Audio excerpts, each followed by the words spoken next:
यही 84 कोस की जो महिलाएं थीं, ब्रज गोपियां थीं, सभी नंद महलन में आए।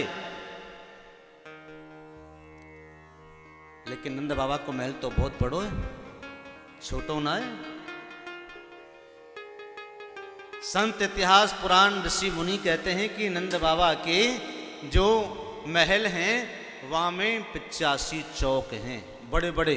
एक हॉल में ही, एक चौक में ही कम से कम 1000-2000 आदमी आ जाए, ऐसे 85 चौक हैं।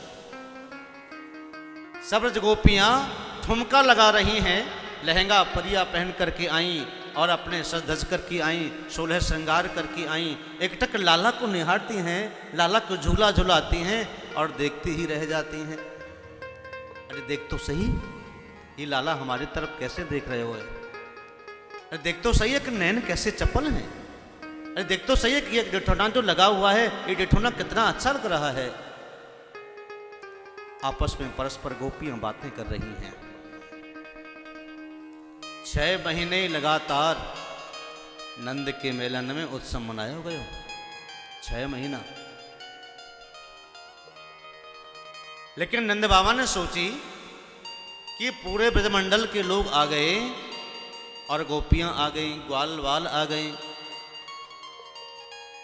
और भाट इत्यादि सब चले आए, मांगने वाले, गाने वाले, नाचने वाले। लेकिन यशोदा, रोहिणी नहीं आई।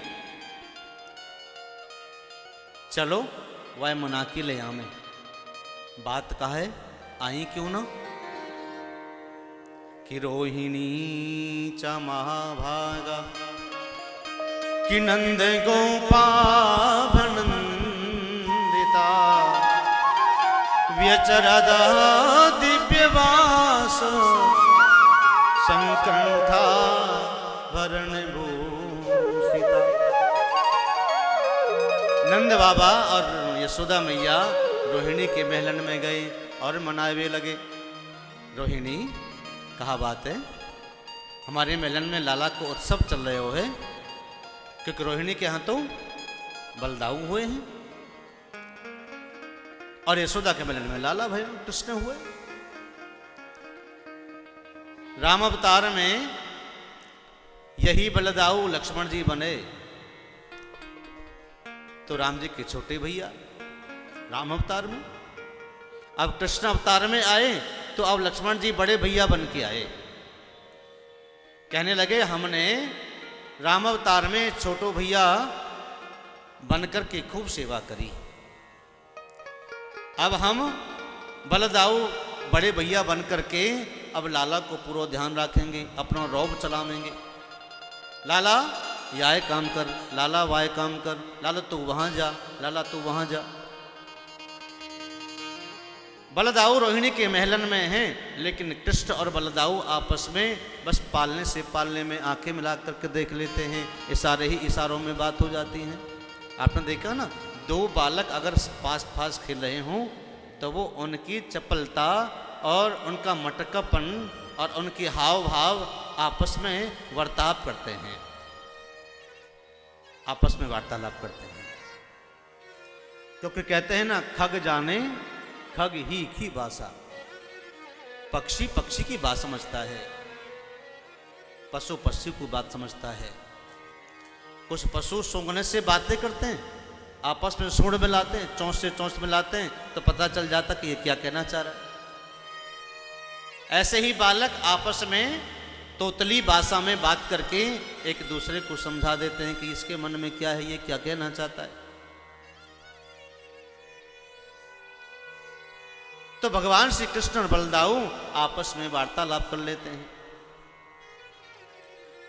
रोहिणी ने सोची कि वैसे तो मेरे पति जेलन में हैं, क्योंकि वसुदेव की 7 पत्नियां थीं, जिसमें देव की सबसे छोटी थी, उससे बड़ी रोहिणी थी और वो देवकी का ही पुत्र था। देवकी के गर्भ से उसको आकर्षित करके निकाल करके योग माया ने रोहिणी के गर्भ में स्थापित कर दिया। नाम कहलाया रोहिणी का। पूज्य सुखदेव कहते हैं राजन, जब मनाने लगे तो विचार करने लगी तो मैं क्या करूं, ये तो साक्षात परमात्मा हैं, जगत पिता हैं, जगत नियंता हैं, मुझे इनके उत्सव में जाना चाहिए। बलदाऊ को गोदी में लेके गई मैया रोहिणी। दोनों पास पास खड़ी थी, यशोदा और रोहिणी। रोहिणी की गोदी में बलदाऊ और पालने में गोविंद। आपस में लालायित हो रहे हैं एक दूसरे को पकड़ने के लिए। कृष्ण पालने से खड़े होकर के प्रयास करते हैं कि मैं बलदाऊ का हाथ पकड़ लूं, गोदी से नीचे उतरे जाएं बलदाऊ, कि भैया मुझे छोड़े और मैं भाई को प्रेम करूं। आपस में वार्तालाप हुआ। बलदाऊ को नीचे उतार करके रोहिणी ने कृष्ण को गोदी में ले लिया और आनंद से प्रेम करने लगी, वात्सल्य प्रेम उमड़ाया। गोपियां आनंद उत्सव में बड़ी आनंदित हैं। नंद अपने खजाने में से नंद बाबा इतना दान कर चुके हैं कि वह 6 महीने तक लगातार अखंड दान किया, लेकिन फिर भी वो कोष में से दान की कमी नहीं आई। जितना दान करते उससे 100 गुना बढ़ जाता। लोग सोचते हैं कि दान करने से धन घट जाएगा।